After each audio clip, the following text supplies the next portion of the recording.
Holiday and welcome back to Weekend Edition. This is Rehash, where we recap the biggest stories of the week. And I think I want to go first because I always am the bearer of bad news. So I have really two, really sad stories this week. Berenice Tovas, her name might sound familiar. We've been talking about her all week. Berenice Tovas was the Jutnia woman who allegedly stole hundreds of thousands of dollars from the Jutnia church. She was working there for almost a decade. And for at least two of those years, she stole money. She tampered with checks. And I was in court with her for her appearance, and she also apparently told police that the church gave her their blessing, that the priest there said that she could tamper with the checks, and he actually gave a written statement to the AG's office saying that was not true. He did not give her permission, and also that she might be faking cancer. That's what the AG's office is alleging, because she keeps trying to, I guess, fake sick so she can keep from being arrested again.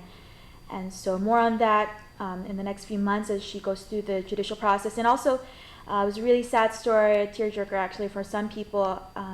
Chrissy Manley and Joe Duenas Jr. were arrested earlier this week for child abuse and even attempted murder. Their baby was brought to the hospital for choking. What doctors saw were other injuries, and the baby remains in critical condition. And mom and dad remain behind bars on $500,000 for the mom, $300,000 for the dad.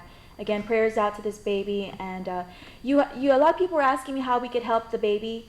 I'm not entirely sure. I've been trying to contact CPS, but I'm sure that you can donate overall to Child Protective Services. I'm sure they're always in need, so you can give them a ring if you want to donate and help other cases, because this is not the only case of child abuse. So, lighter note. Yeah. Or speaking of investigations, Ken, I know you had to deal with that this week. Yeah, it's not light though, but Lighter. it was earlier this year, as you recall, there was a federal investigation that was launched at GURA. It involved HUD, the FBI, and the Attorney General of Guam. Well, after a few months, I guess 3 people are being charged relative to allegations of fraud and abuse. One of them's a former GURA housing specialist who just recently resigned, a Section 8 landlord, and a Section 8 recipient. So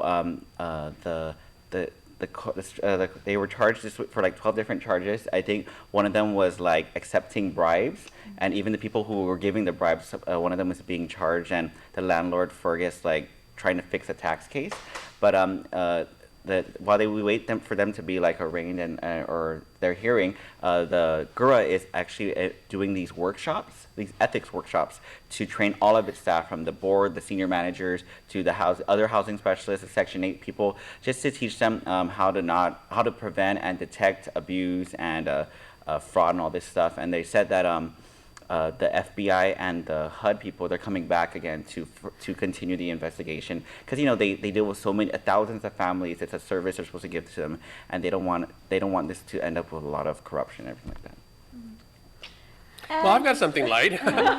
we did a follow-up with, I think everyone will probably recall, because there was like over 1 million views on CNN, social media, and of course our station, of that plane, the Asian Pacific cargo plane that made that really dramatic emergency landing at the Guam airport last week. So we followed up and we spoke. We wanted to speak actually with the flight crew, but we weren't able to get them for, I guess, their company reasons. They preferred that they not make comments at this point. But we did get to speak to one of the airline officials, and he was very, very happy with how his, not only the flight crew, but how his ground and maintenance staff performed during the emergency landing. And so he said that there was very minimal damage, and they brought in a third party to assess the plane, and so they fully expect that the plane will be airworthy again.